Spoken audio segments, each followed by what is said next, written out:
Hello Internet.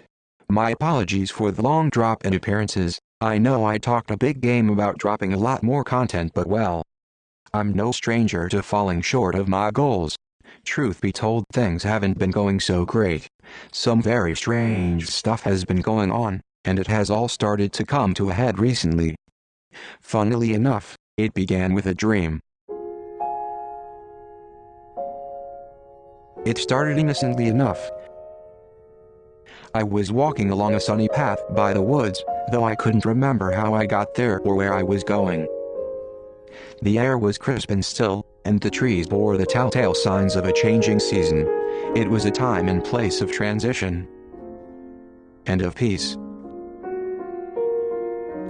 I stopped by the edge of the woods as I noticed the path leading me further in.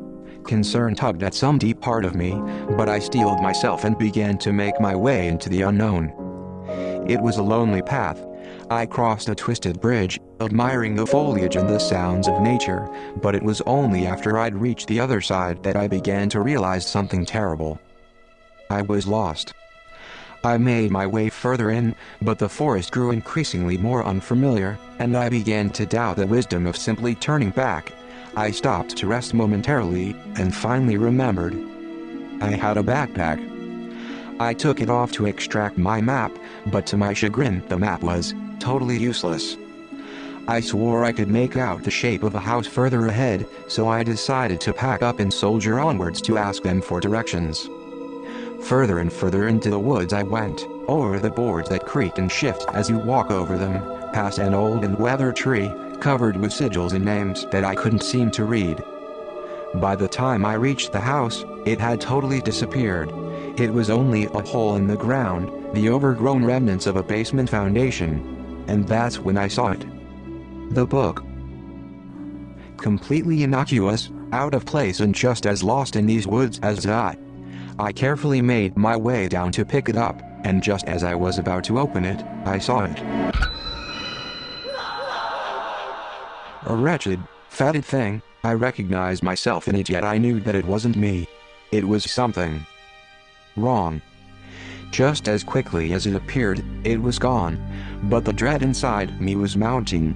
I quickly packed the book and began making my way back, but I knew I was being followed by this thing.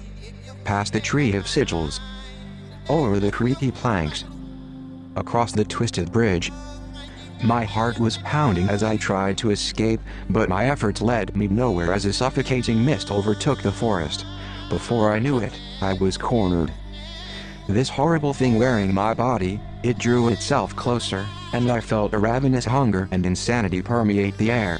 I wanted to scream, but couldn't bring myself to overpower the crushing dread of his presence, nor to look away from his gaping maw as the beast finally spoke.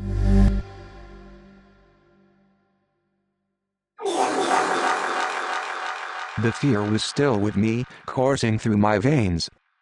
I settled back into bed, content to believe that the fear was the only part of it that was real. But I was wrong. Something had crossed over. Something odious. Abhorrent. Something filthy.